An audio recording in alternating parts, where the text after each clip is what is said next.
मित्रों, मैं आज एक कहानी पढ़ रहा था। बहुत समय पहले की बात है। एक राजा को उपहार में किसी ने बाज के 2 बच्चे भेंट किए और वो बड़े ही अच्छे बाज थे। राजा ने कभी इससे पहले इतने अच्छे बाज नहीं देखे। राजा ने उनकी देखभाल के लिए एक अनुभवी आदमी को नियुक्त किया। जब कुछ महीने बीत गए तो राजा ने बाजों को देखने का मन बनाया और उस जगह पहुंच गया जहां उन्हें पाला जा रहा था।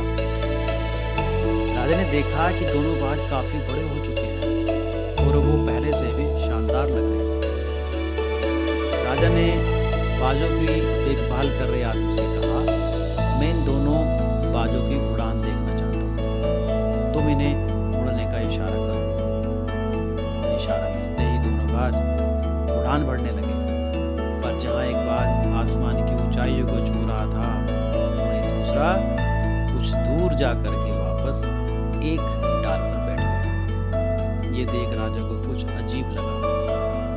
उसने उस आदमी से सवाल किया, ये क्या बात है कि एक बाज इतनी अच्छी उड़ान भर रहा है और दूसरा बाज उड़ना ही नहीं चाहता। जी हजूर, इस बाज के साथ शुरू से यही समस्या है, वो उस डाल को छोड़ना ही नहीं चाहता। राजा को दोनों बाज ही बड़े प्रिय थे। वो दूसरे बाज को भी उसी तरह उड़ना देखना चाहता था। अगले पूरे राज्य में ऐलान किया गया कि जो व्यक्ति इस बाज को ऊंचा उड़ाने में कामयाब होगा उसे ढेरों इनाम दिए जाएंगे। फिर क्या था, एक से एक विद्वान आए और बाज को उड़ाने का प्रयास करने लगे। हफ्तों बीत जाने के बाद भी बाज का वही हाल था। वो थोड़ा सा उड़ता और वापस डाल पर आकर बैठ जाता। फिर एक दिन कुछ अनोखा हुआ। राजा ने देखा कि उसके दोनों बाज आसमान में उड़ रहे हैं।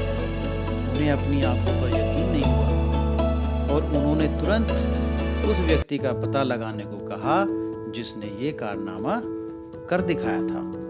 वह व्यक्ति एक किसान था। अगले दिन दरबार में हाजिर हुआ।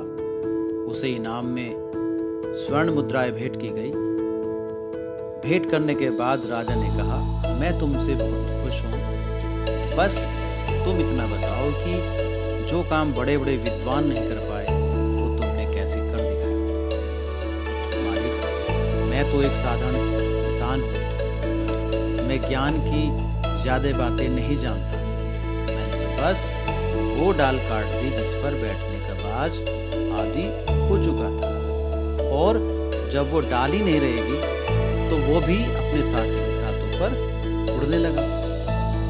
दोस्तों, हम सभी ऊंचा उड़ने के लिए ही बने हैं, लेकिन कई बार हम जो कर रहे होते हैं उसके इतने आदी हो जाते हैं कि अपनी ऊंची उड़ान भरने की, कुछ बड़ा करने की काबिलियत को भूल जाते हैं। यदि आप भी सालों से किसी ऐसे ही काम में लगे हैं जो आपके सही पोटेंशियल के मुताबिक नहीं है, तो एक बार जरूर सोचिए कि कहीं आपको भी उस डाल को काटने की जरूरत तो नहीं है जिस पर आप बैठे हो।